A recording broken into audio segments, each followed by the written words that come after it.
Всем привет! Вы на канале Витим, нас зовут Денис и Света, и сегодня мы с вами в городе, где хочет побывать абсолютно каждый. Здесь смешалось все: деньги и успех, интим и легализация, спорт и медицина, дорогие рестораны и уличная еда. Но главное, люди со всех стран, включая Россию, Казахстан, Беларусь и Украину.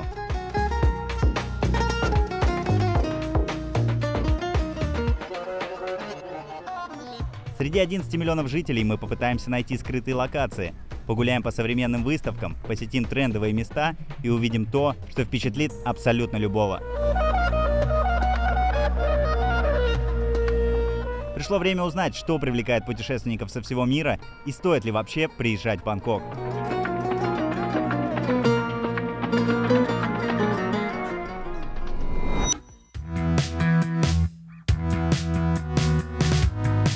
Прежде чем я перейду к рассказу о городе, я хочу поделиться двумя главными целями нашего приезда. Первое – это показать моему папе по-настоящему огромный мегаполис. Дело в том, что он прилетел сюда впервые, и за свои 57 лет отец никогда не посещал небоскребы, ни разу не видел настолько больших городов и даже представить себе не мог, что происходит в Бангкоке, особенно ночью.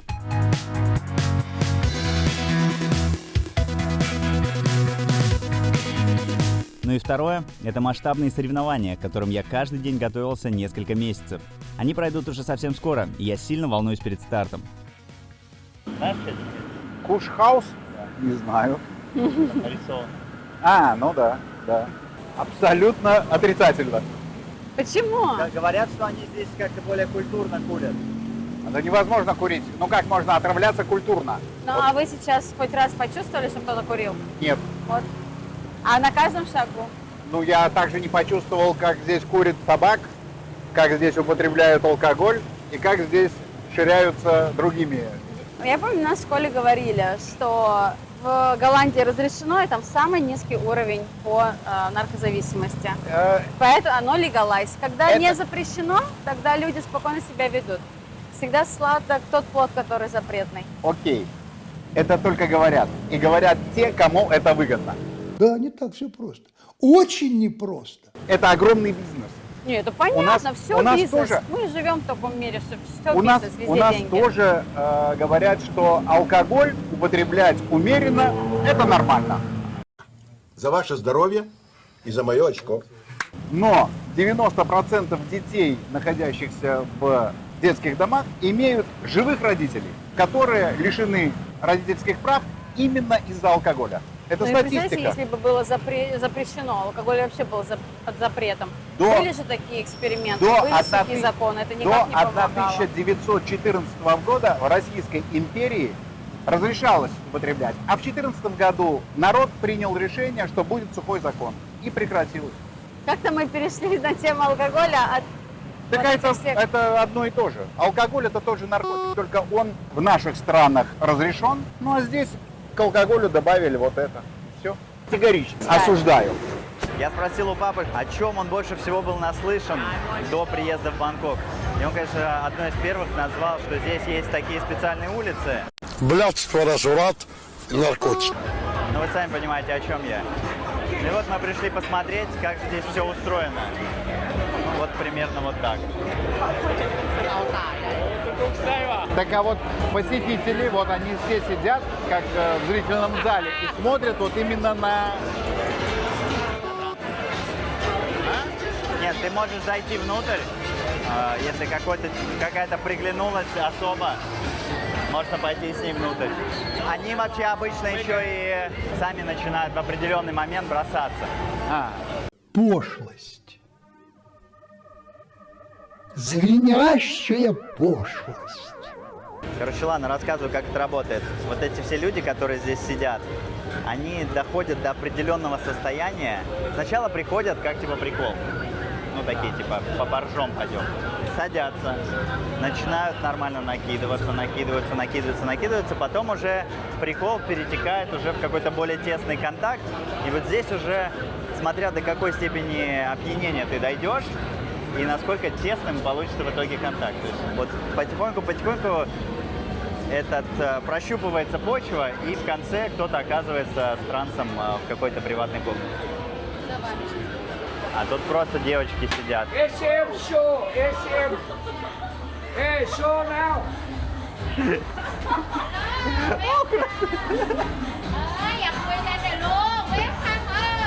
Вон, видишь, О, тут еще целая улица ё-моё.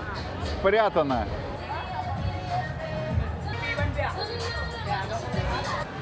Меня поражает, как буднично девчонки относятся к своей работе. Они просто сидят, едят свою лапшу, разговаривают, смотрят тиктоки, красят ногти, заклеивают себе гигантские вот эти ногти.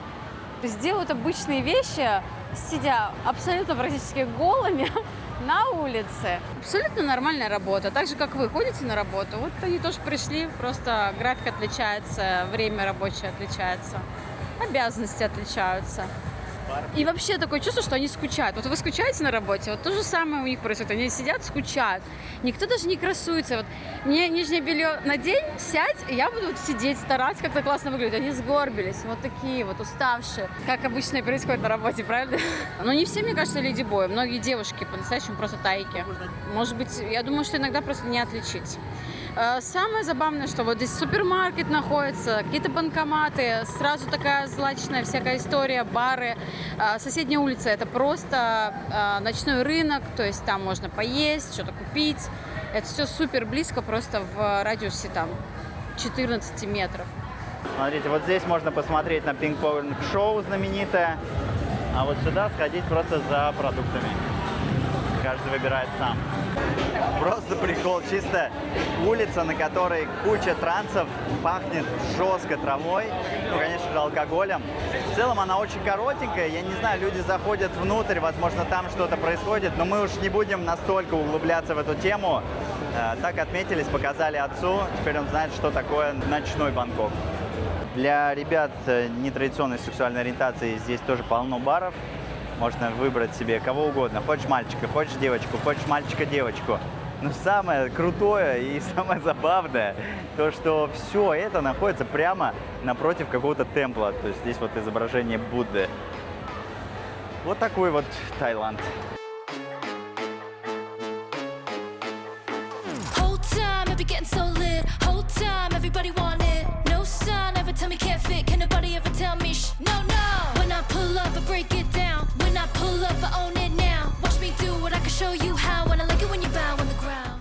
Через соцсети, телевизор и обычные слухи весь мир знает об особенностях ночной жизни в Таиланде и о максимальной толерантности к смене пола и всего такого. Но лично я не знал, когда и как все это началось, как подобный туризм бустанул страну и что именно повлияло на этот сектор. В середине 60-х именно война во Вьетнаме стала для Таиланда неожиданным подарком. В период с 1962 по 1976 год в Таиланде было дислоцировано 50 тысяч американских солдат. Но еще важнее то, что 700 тысяч военнослужащих посетили страну в рамках программы отдыха и восстановления. Большинство солдат выбирали именно Бангкок, так как он был близко к Вьетнаму, отличался доступными ценами и предлагал качественную еду, комфортабельные отели и обилие развлечений. Все как и сейчас. Эти военнослужащие не были обычными туристами. Они тратили свое боевое жалование за неделю свободы, расходуя в 2 раза больше средств, чем рядовые посетители. В результате доходы Таиланда от туризма выросли более чем на 650% менее чем за десятилетие, а количество иностранных гостей к 1969 году увеличилось почти в 10 раз по сравнению с показателями 60 года. На сегодняшний день туризм в Таиланде приносит 50 миллиардов долларов, а Бангкок регулярно возглавляет мировые рейтинги как самый посещаемый город, опережая такие мегаполисы, как Лондон и Париж. Исследователи предполагают, что реальная ценность туристической экономики Таиланда может быть в 2 раза выше официальных 50 миллиардов из-за потоков капитала, которые не учитываются статистикой. К ним относится инвестиционный туризм. Иностранцы, использующие юридические лазейки для покупки недвижимости и открытия бизнеса, приносят экономике от 10 до 15 миллиардов долларов ежегодно. Но есть еще один сектор, который генерирует около 6,5 миллиардов в год. Это секс-туризм. Из них непосредственно на долю иностранных секс-туристов приходится около 4,3 миллиарда долларов. Несмотря на то, что туризм приносит такие невероятные суммы в казну, в Бангкоке можно отдохнуть и за доступные деньги. Комфортный отель можно найти за 4-5 тысяч рублей в сутки, но в нашем путешествии, благодаря соревнованиям Hyrax, нам удалось пожить в самом крутом отеле города. Но об этом чуть позже. В первые дни мы нашагиваем около 15 тысяч шагов, перемещаясь между локациями, изучая городские кварталы. Ну вот он, Бангкок. С одной стороны у тебя разборка, здесь какие-то тормозные диски и всякие запчасти от автомобилей. Здесь сразу же ремонт скутеров. Здесь тебе продают какие-то кокосы. Здесь же со мной идут туристы, которые заходят в разные концептуальные магазины, покупают одежду. В общем, просто все смешалось, все в одном. И я даже не знаю, что нас ждет впереди. А дальше нас ждут большие соревнования, и поэтому мы стараемся не рисковать и передвигаемся по городу исключительно как пассажиры. Бангкок удивляет трафиком, потому что сейчас мы выбрали такси, чтобы доехать до локации, которую хотим посетить. Решили ехать не на общественном транспорте, а взять такси. Более того, согласились на платную дорогу. И знаете, что случилось? Мы встали в пробку на платной дороге. Даже такое здесь бывает. Хотя сейчас выходной день и всего лишь 11 часов утра. Поразительно. Видимо, вам тоже придется использовать самые разные виды транспорта в Бангкоке. Пока, наверное, самый быстрый – это Grab на скутере. Когда едешь в автопутешествие в другой стране, участие в любом ДТП почти всегда делает тебя виноватым. И доказать, что ты прав, очень сложно. И единственный вариант – это видеофиксация. Впрочем, это правило работает не только за границей, но и в наших странах.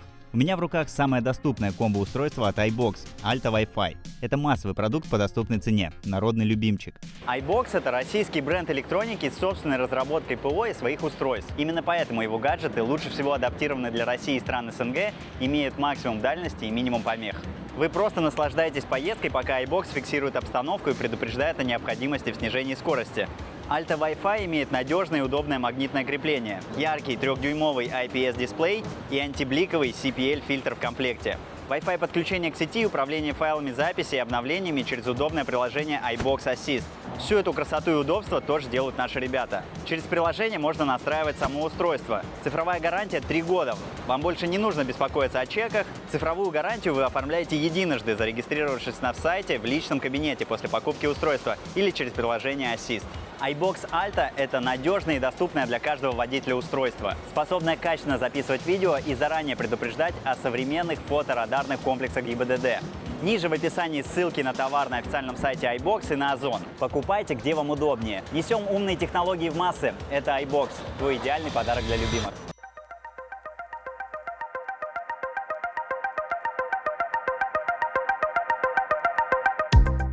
Многие локации в Бангкоке вообще бесплатные. Например, в первые дни, пока Света отдыхает в отеле, мы с отцом посетили буддийский храм, где кроме религиозных атрибутов есть много чего интересного.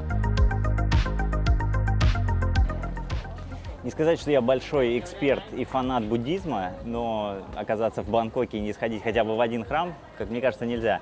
Мы выбрали этот, во-первых, потому что здесь самая большая статуя Будды. Здесь же есть вот такая пирамидальная ступа, которая позади меня. Здесь бесплатный вход. И здесь еще есть классное кафе, где можно охладиться, попить кофеек с видом вот на такие штуки. Зацените, заходишь в храм, и здесь изображение бывшего короля, который правил до 2016 года, ну, его супруги, соответственно. И как стильно же они изображены. Он такой в очках, а она улыбающаяся, то есть никаких серьезных лиц. На самом деле это очень прикольно. Ну, кстати, это очень серьезное нарушение, если что-то сказать про этих ребят или про текущего короля, или про которые были до него что-нибудь нелестное, то можно получить реальный срок.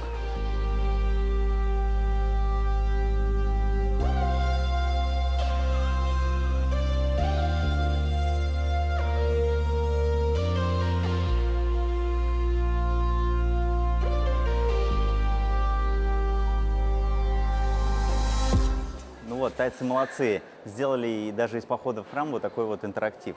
Смысл какой? Вы приходите в храм и участвуете в такой бесплатной лотерее. Берете стаканчик с палочками, на которых указаны номера, трясете, должна выпасть только одна палочка, пока не выпадет одна, лотерея продолжается. Если выпали все, то это не считается, нужно собрать обратно, потрясти до тех пор, пока не выпадет только одна. На ней будет указан номер.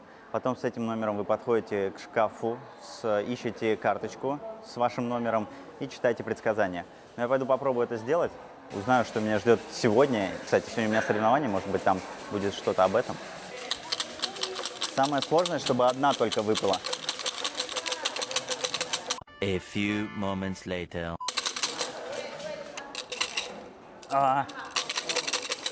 О, номер 5. Пойдем смотреть. 1, 2, 3, 4, 5. Мне нужна помощь чата GPT. Ваши предсказания.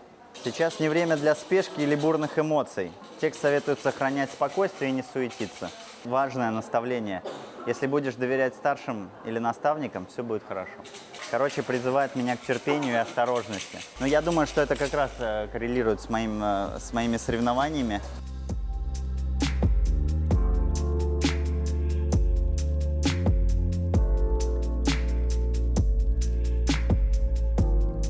Тайцы молодцы, сделали такой праздник из похода в храм. Здесь вот, видите, интерактивные такие штуки, можно еще и покормить голубей. Здесь вот дети этим занимаются. Можно рыб покормить. О, офигеть, там рыбы здоровые, видел? Капец, блин, карпы. Ху-ху-ху. Вот всем любителям рыбалки надо точно в Бангкок приезжать. Здесь просто в какой-то речушке возле храма по 1,5 килограмма сомики плавают. Да какие по 1,5, мне кажется, они все 3-4 килограмма. Есть очень здоровые, реально.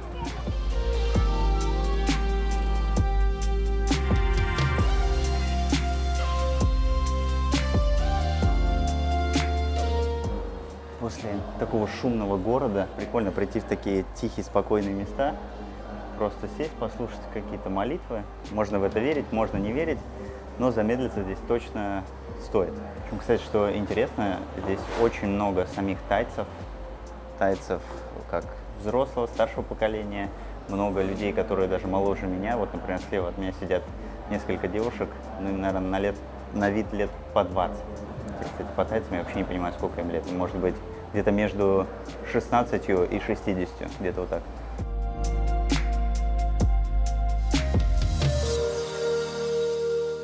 После храма мы отправились исполнять первое желание отца, а именно подняться на небоскреб и увидеть весь этот масштаб сверху.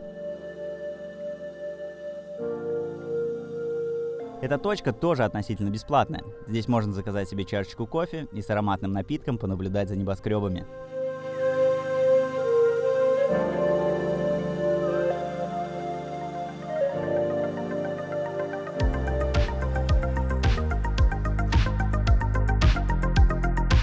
Еще отдельно хочется отметить большое количество парков и скверов в городе. Мы постарались посетить основные. Первый, самый скромный, это университетский парк, который на картинках выглядит впечатляюще, но на деле оказывается очень маленьким и даже не особо аккуратным сквером.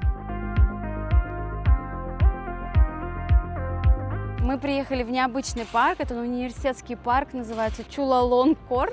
Хотелось как-то оригинально провести время, потому что самые попсовые парки — это Люмпини парк и Винчакити, да, но вы простите нас за неправильное произношение. И этот парк мне показался, ну как, это же студенческий парк, значит, здесь будет такой газончик, деревья, можно посидеть, немножко помедитировать, расслабиться прямо в центре города, окруженные вот этими небоскребами. Но вышла ирония. Получилось не так, как я ожидала. Здесь, кажется, готовится к какому-то концерту. Проходит сейчас саундчек, очень громкая музыка. Расслабиться и почилить, наверное, не получится, но зато можно полюбоваться такой необычной геометрией этого места.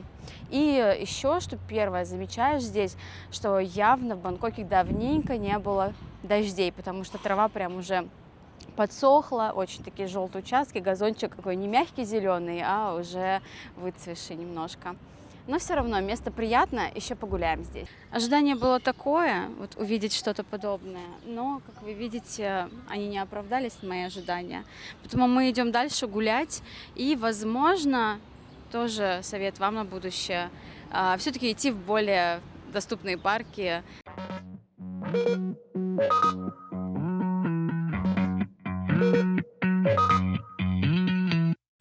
Второй парк, который на самом деле является частью торгового центра, называется Central Park. По сути, это футуристичный сад на крыше шоппинг-молла, но с красивым видом и небольшим количеством людей.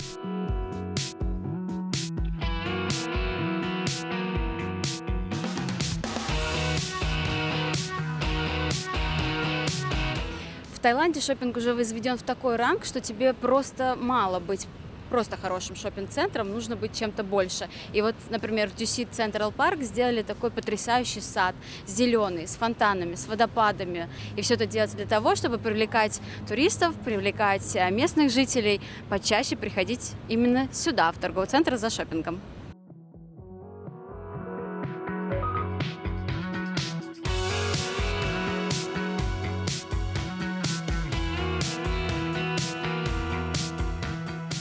Еще одно место, где можно спрятаться от шума и немного погулять, называется Найлерт парк. Он тоже небольшой, но примечателен тем, что дом на его территории построен еще до самого популярного парка Люмпини. Этот дом – это особняк тайской элиты времен 1915 года. Здесь когда-то жил бизнесмен того времени Найлерт.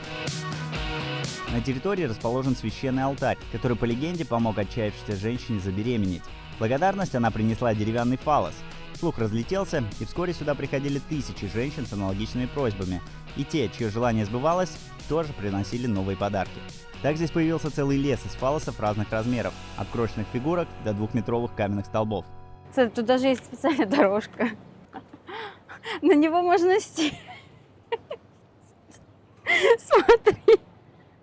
Это скамеечка. Кому-нибудь надо в домашний интерьер? Каких хочешь. Есть такие нарядные, с бусами. Мне кажется, этому мужчинам надо к этому алтарю подходить. На всякий случай. Может, мне надо члену помолиться, чтобы я на Хайрексе был? Силе мужской, так сказать.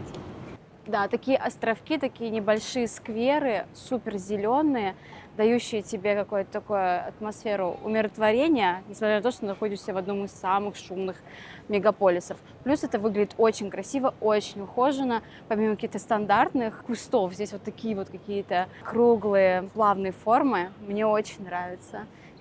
Здесь очень суперские. Но этот конкретно парк находится между очень крутыми отелями, такими как Аман и, по-моему, Хаят рядом. То есть здесь прям такие крупные ребята стоят. И вот такой шикарный парк для всех. Мы просто пришли в этот сквер, в парк, погуляли, обошли все. Но на самом деле там есть какие-то строения, здания. И на выходе мы увидели, что здесь есть организованные туры. Они проходят в 9:30, в 11:30, в 2:30 и в 16:30 со среды по воскресенье. Вот, и стоят по 350 бат с человека и 150 со студентов. Но мы не попали на такой тур, потому что мы не знали, что он здесь проходит. Просто город сошел с ума, все ходят с эмблемой Хайрекса.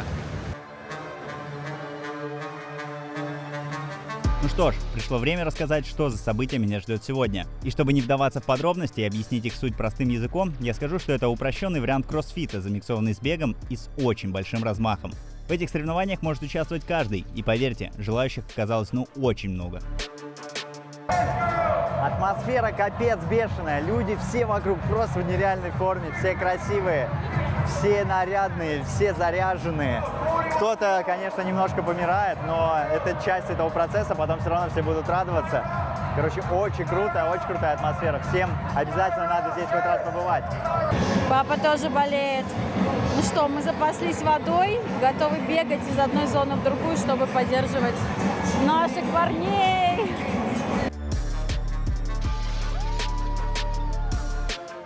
Это мои первые соревнования Хайрекс в жизни. Я выступаю в парной про-категории, и мой напарник Джеймс — это очень опытный атлет из Англии. Мы вместе тренируемся в нашем домашнем зале на Шри-Ланке, и вообще всю подготовку и план на Саревы спланировал именно он. Хайрекс — это очень популярное событие в Европе, Азии и западных странах. Он проходит во многих больших городах мира, и это крутой способ путешествовать и совмещать спорт и туризм. В Бангкоке в дни нашего выступления зарегистрировано 18 тысяч участников. Но вы и сами все видите.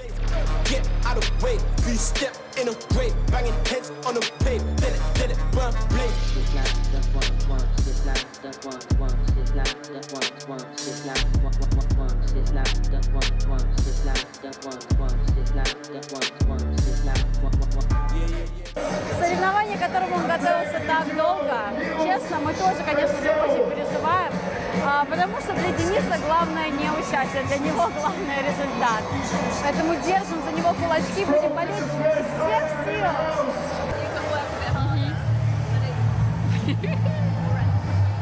Ну, честно говоря, это было очень круто, и, не хочется выпендриваться, но это было достаточно легко. Ну, в смысле, как сказать, я думал, что это будет сильно сложнее. Я готов был умереть, а я заканчивал в хорошем настроении. И в какой-то момент даже хотелось танцевать. Единственный момент, свело чуть-чуть ноги. В общем, не знаю, атмосфера офигенская, как будто ты причастен к какому-то реально большому событию. Все люди веселые, все люди жизнерадостные. Чувак рядом со мной предложил мне гель, говорит, давай, выпьем со мной. То есть, короче, нет такого какой-то атмосферы воинственности, наоборот, все супер френдли. Я очень рад, что у меня такой опытный партнер в этом состязании. Потому что я уверен, что если бы не он, я бы стопудово залажал. Это 1000%. Потому что всегда хотелось бежать быстрее, и я вот понимаю, что если бы я побежал быстрее, вот тогда мне был бы конец. А тут прям офигенно.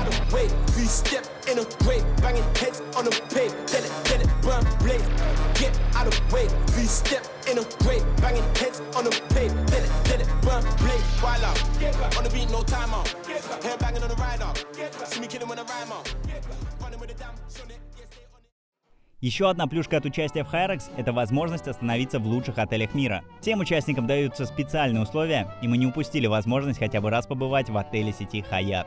Так что, дамы и господа, пожалуйста, присоединяйтесь к обзору на, пожалуй, самый люксовый отель в моей жизни.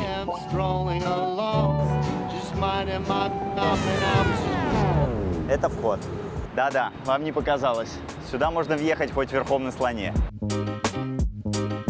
А это ресепшн со своим собственным садом. У меня не хватит словарного запаса, чтобы описать этот ресепшн. Ресторан, входящий во все топы Бангкока. Всего их здесь, кстати, 6.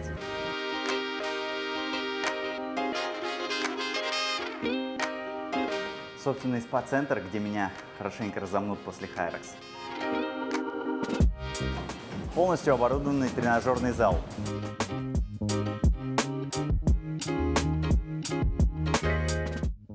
А здесь теннисный корт, доступный для всех постояльцев.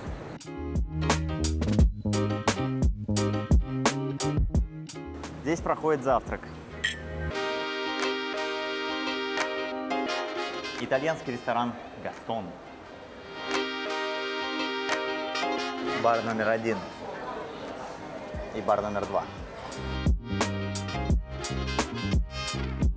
И тут же выход в торговый центр.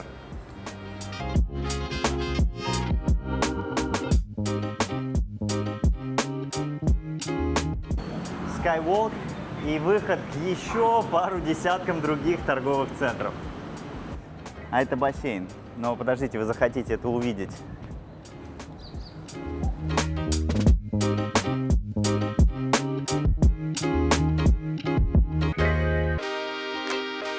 Мы, блин, на крыше здания возле метро в самом центре Бангкока. Но не подумайте, что мы забыли вам показать наш номер, а точнее нашу виллу.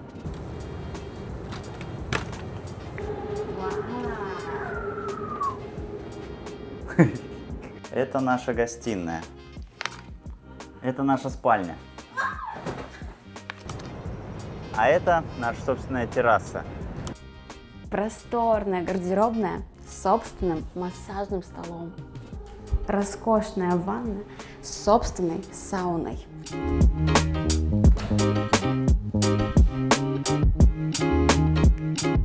Сказать, что мы офигели от масштабов отеля, ничего не сказать.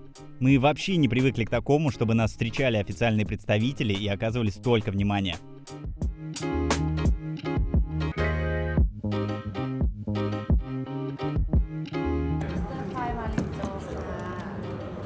Сегодня будет понятно, где мы будем встречать Golden Hour, сидя и поедая вкуснейшую еду в шикарном ресторане с видом на один из самых оживленных перекрестков Бангкока. Вау, вау, вау. Я даже такого не загадывала. Мы только что разговаривали с одним тайцем, и он нам рассказывал, что у них небольшие порции. Просто посмотрите, сколько еды они притащили. Это мы просто чайку пришли попить, это даже не ужин. Сейчас время 5 часов, это вот этот 5 часов 5 o'clock tea. Просто что это такое, блин? Сколько можно есть? Капец. Сидя здесь, за этим роскошным, наполненным шикарной едой столом, я думаю о том, что я не ожидала вообще, что я окажусь в таком месте в Бангкоке. Я вообще не знала, что здесь есть такие опции. Прийти на чайную церемонию с видом на один из самых оживленных перекрестков города. Мне нравится узнавать о стране, в том числе через кухню. Конечно, классический том-ям я уже пробовал, но ни разу не пробовал его именно в Таиланде. Это мне еще предстоит. Для начала мы стартанем с традиционной тайской закуски. Вот это блюдо, это закуска, причем это королевская закуска, дворцовая. Это рис, который сначала подсушенный, а потом обжаренный во фритюре. Если бы мне не рассказали, я бы ни за что не поверил, что там внутри. Внутри там креветка, свиной фарш, арахис и вот это, по-моему, обжаренный лук. Еще какая-то зеленушка и разные специи. Естся это очень просто. Накладываем, как в королевские времена. Так, надеюсь, это будет вкусно. Ваше здоровье. Классно. Вот эта штука, она такая тепленькая. То есть это теплая закуска, горячая. Прикольно, что этот соус, он как бы проникает в структуру вот этой хрустящего риса, и получается одно единое блюдо. Вот тактильное ощущение во рту прикольное. Представьте, что вы нашли какие-то очень вкусные чипсы с креветками, и еще их макаете в очень нежный кокосовый соус, но такой немножко, который, не знаю, с пельменями, что ли, что-то такое.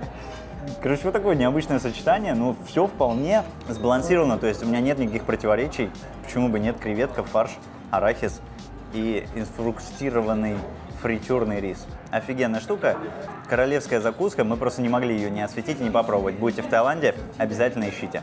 Называется это блюдо хао танг на танг. Запоминайте, лучше записывайте, потому что запомнить это, по-моему, невозможно. Позже к нам вышел лично шеф этого ресторана и порекомендовал несколько блюд не только в его ресторанах, но и в других городах. У нас на канале скоро выйдет отдельный выпуск про еду Таиланда, а лучшие кафе, рестораны, блюда и отели мы будем выкладывать в наш телеграм-канал. Присоединяйтесь и там, мы будем рады поделиться полезными фишками и особенностями страны. Ну, а мне достался краб. Гигантский, огромный краб. Это выглядит очень достойно, очень красиво, шикарно для фото, но достаточно сложно в исполнении, в том, как это есть. Должны это учитывать. Поэтому это не для тех, кто любит просто ложкой поработать в тарелке. Нет, здесь придется проявить некие скиллы. В южноазиатских странах, в каждой стране есть свой карри. Чем-то они отличаются всегда. Но в целом мне карри очень нравится. Но каждый день такой не поешь, потому что достаточно жирно, кажется, и остро. Для ресторана я неподобающе одета. Я начну с простого. Я просто уберу голову. Смотрите, и уже станет понятнее, как есть это блюдо. Голова, до свидания. Так было, конечно, мило с их стороны, даже глазки оставить. Дальше идут клешни. Их тоже просто можно убрать, чтобы не мешало. Там много мяса внутри. Конечно. Нет, кажется, там ничего уже нету. Да, там есть много мяса. Надо быть готовым, что вы извозюкаетесь. Масса жиров, боже. Ну, крабовое мясо, это, конечно, безумно вкусно, оно нежнейшее. Не успеваешь его положить в рот, уже тает.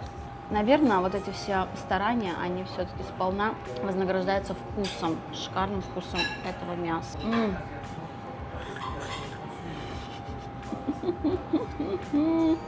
Знаете, бывают маленькие крабы, и ты возишься ради просто, не знаю, каких-то 10 граммов мяса.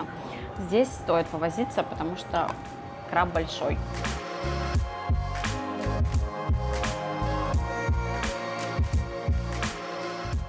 Кроме кафе и ресторанов, в Бангкоке есть множество выставок. Можно попасть на выставку дизайнеров, современных технологий или современного искусства, но мы хотим рассказать о масштабной экспозиции одного знаменитого бренда. И мы пришли на необычную выставку в Бангкоке. И это не музей, не арт-пространство, а выставка модного дома Луи Виттон. Луи Виттон это для меня. Луи Виттон это для...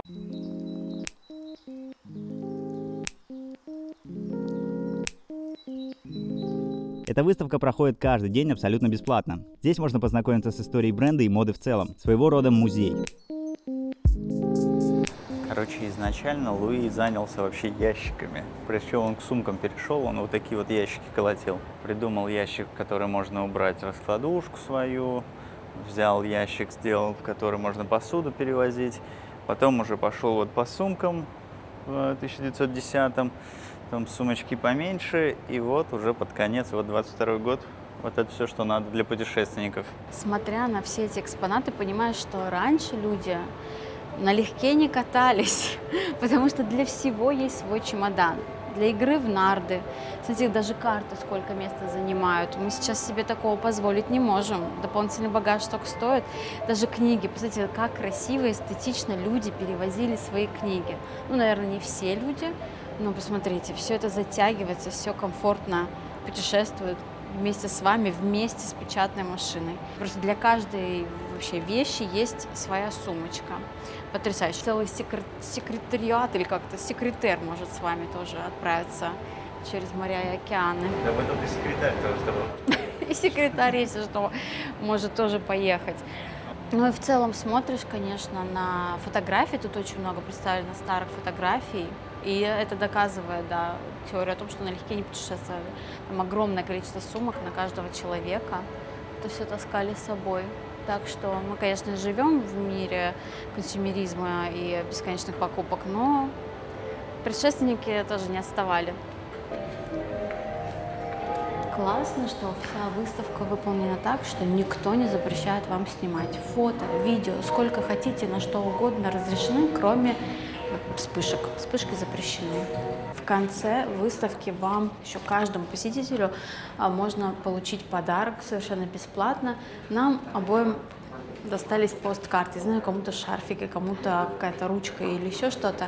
И это тоже приятно, получить хоть что-то от бренда, и это показывает их такое игривое настроение ко всей этой выставке. Мне кажется, здорово, что проект такой существует. Любой желающий может прийти и немножко соприкоснуться с брендом. Потому что не буду кривить душой, у меня нет ничего от Louis Vuitton, но, возможно, когда я накоплю на какую-то классную сумку, я вспомню про эту выставку, про то, что у меня уже был контакт с этим брендом, и я захочу именно, например, вот эту вот Petit, маленькую сумочку. Как она там? Petit Alma, по-моему, мне понравилась. И я думаю, для этого и созданы такие выставки, их делают грамотные люди, понимая, что так они берут более широкую аудиторию. Мы провели на выставке минут 30 и советуем вам тоже ее посетить. Она уже длится 2-й год, возможно, уже скоро и закроется. Торговый центр Бангкока, они просто реально перетекают один из другого. Ты ходишь, зашел в один торговый центр, выходишь, попадаешь в другой торговый центр, и все нацелено на то, чтобы ты здесь бабосики свои оставил.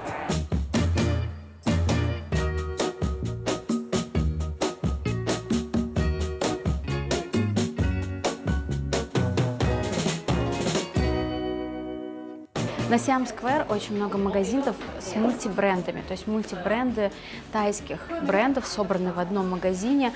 Меня тут удивляют и потешают названия. Например, I'm Not a Morning Person, очень тоже неплохой бренд. Также мы встретили бренд, который называется Not for Everyone, и обувь бренда One Pair, Two Pieces. Такие классные названия, играют они с этим. А что касается цен, приблизительно по ценам Zara можно найти местные тайские бренды.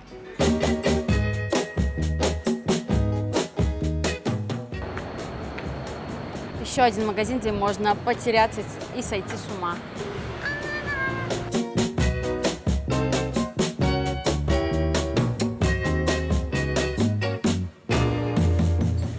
Вообще какое-то пугающее количество торговых центров, брендов, товаров. Такое чувство, что здесь нечего больше делать, кроме как ходить и тратить деньги. Ну, сколько надо зарабатывать, чтобы это все обойти, все это примерить, все это купить. Конечно, шопоголикам здесь точно понравится. Мне даже немножко не по себе, ну очень много. То есть я теряюсь просто, я хожу такой, да капец, да куда это все? Зачем мне столько этих вещей? Особенно, когда ты путешествуешь, и вся твоя жизнь должна помещаться всего лишь в один чемодан. Если Бангкок вас интересует как столица моды и шопинга, то, конечно, этот город полностью закроет все ваши вопросы. Я собрала большое количество магазинов. Их нужно обходить, ну, наверное, выделять для этого 3-4 дня, чтобы так спокойно, размеренно и не умотаться. Всеми этими классными магазинами, винтажками и рынками я делюсь в специальном файле в своем инстаграме по подписке, если напишите в директ BKK. Сейчас самый главный совет парням, которые ходят с девушками в торговые центры. Есть 2 варианта поведения, даже 3. И один из них самый неправильный. Я начну с правильного. Первый вариант – это, конечно же, быть вовлеченным, давать какие-то советы, что-то понимать, ну или хотя бы прикидываться, что ты что-то понимаешь. Второй – это просто не мешать, сесть вот так где-нибудь и просто не отсвечивать. Ну и третий – это неправильный вариант, это ходить с недовольным лицом и вот так вот постоянно. Да, если вы уже подписались на эту историю, то лучше как-то участвовать, помогать. Либо еще 4-й вариант – это вообще не ходить и отпускать девушек самостоятельно, пускай они там сами с подружками или в одиночку шопятся. И я стараюсь что-то подсказывать, но подсказчик из меня не всегда хороший, поэтому как-то вот так балансирую. Но это изнуряет, я, если честно, устал.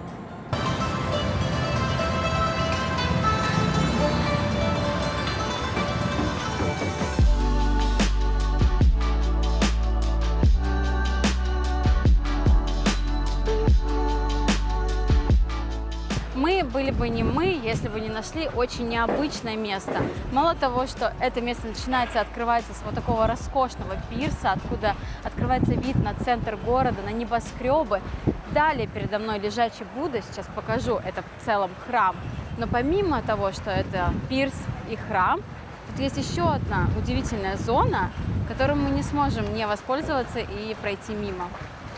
Денис, ты как эксперт, мини-эксперт в буддизме, скажи, это Будда Будда спящий? sleeping. Или- Это Будда спящий, конечно же. Почему ты так понял? Потому что, видишь, ну вот если вот так, то вот как у него, то это спящий. Если вот так съехали ноги, это значит умирающий. И глаза, видите, приоткрыты немножечко, значит он спит, он еще жив. Вот такой вот у меня муж умный. Вообще буддийские храмы пошли дальше всего. Вот у них коммерческая жилка, она развита лучше всех других религий, потому что в храме буддийском есть много способов, как оставить донейшн. Потому что тебе предлагают столько разного интерактива, и погадай, и бумажечку напиши, и палочку выкинь.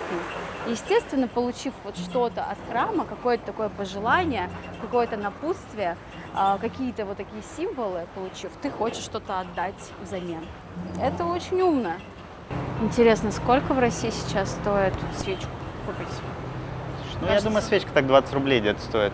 Самая базовая штука. И написать вот эту бумажку, я не помню, как она называется уже, тоже на рублей 50. Раз уж зашла речь о храмах, у меня есть одна история личная, которая связана с посещением церкви в России. Я не буду говорить, какой конкретно церкви. И вот там вот было написано, прям при входе: свечи, купленные не в храме, жертвой Богу не являются. По-моему, это максимальное кощунство, конечно, весь вот этот религиозный бизнес. Но вот здесь вот этого не чувствуется. То есть здесь ты хочешь, приходи, хочешь, не оставляй деньги, хочешь, оставляй, хочешь, участвуй во всех этих конкурсах, хочешь, не участвуй. Каждый свободен делать то, что он хочет.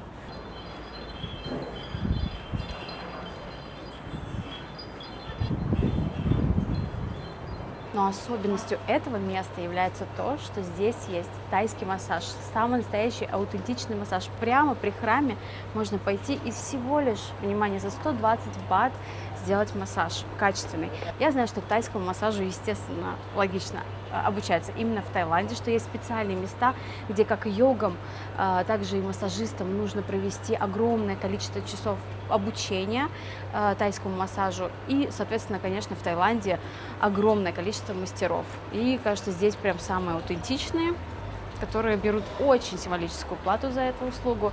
Пойдем попробуем. Такого у меня еще не было, чтобы мне делали массаж в храме буддийском. Пойдем смотреть. То есть они явно не ждут и не ожидают увидеть белых туристов, фарангов, которые узнали о таком месте. Ты поняла, как здесь штаны застегиваются вообще? Денис, ты неправильно надел. Тебе надо, чтобы пуговички были сзади, чтобы у них был доступ к спине. Переодевай. Хочу заметить, что все пахнет очень свеже. После стирки нет ощущения, что это юзанное белье. Плюс вот у меня здесь куча за моей спиной корзиночек с вот этой вот пижамкой массажной. Ну что, это самый необычный массаж в моей жизни, мне кажется. Тебе очень нравятся цвета. Да? Смотри, нас приглашают. Полезли. Вау, Все вещи у с меня собой. розовый матрасик. Панауа. Берем 1 час. Что место аутентичное. Смотрите, он молится в начале. Очень хорошие, сильные руки. А еще мне нравится, что такой потолок. Посмотри, какой потолок. Он расписной. В этом помещении явно раньше находилась какая-то часть храма. Хорошие, сильные ребята здесь работают. Но мне кажется, здесь никто не говорит по-английски, поэтому проинтервьюировать, сколько лет они работают и сколько лет вообще этому месту, будет сложно.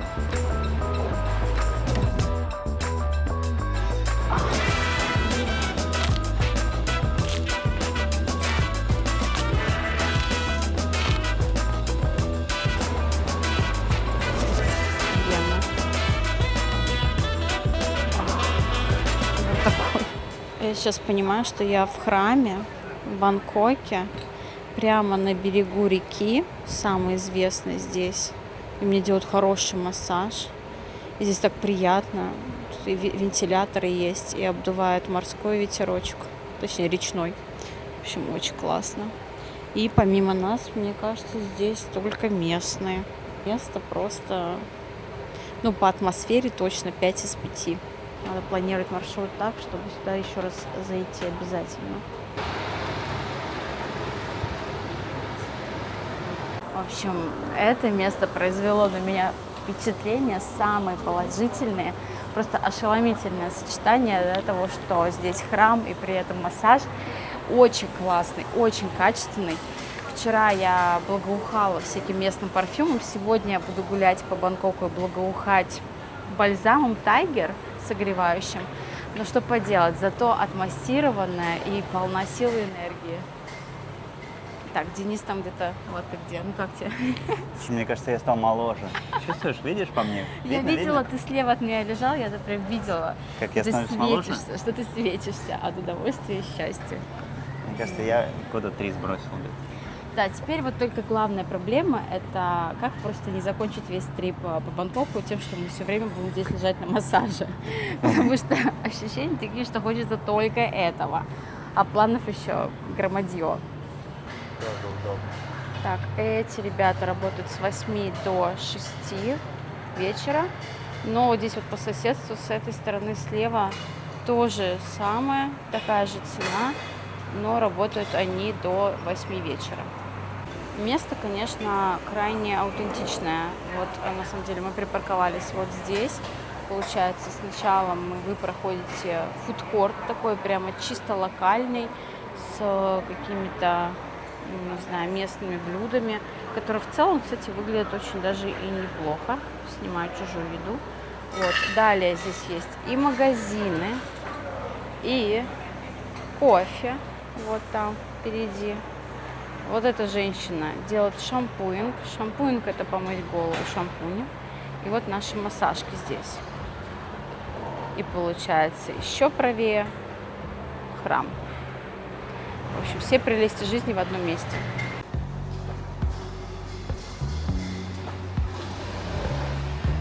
Да, понятно. Что ты там, в работе? Ну да, задние тормоза ремонтирую. Я понял, что мы у тебя, знаешь, что не спросили один важный момент. Мы так разъехались быстро в Бангкоке. Не спросили у тебя, как тебе вообще Бангкок. Видишь, Бангкок, он своеобразный город, большой, но при том, при всем, ну, по крайней мере, как мне показалось, он продуманный, с учетом его климата, продуман тем, что довольно комфортно в городе. Мегаполис не напрягает. Друзья, подписывайтесь на канал и ждите продолжения. И еще самое основное. Будьте смелее, путешествуйте. Не повторяйте моих ошибок. Надо было это сделать гораздо раньше.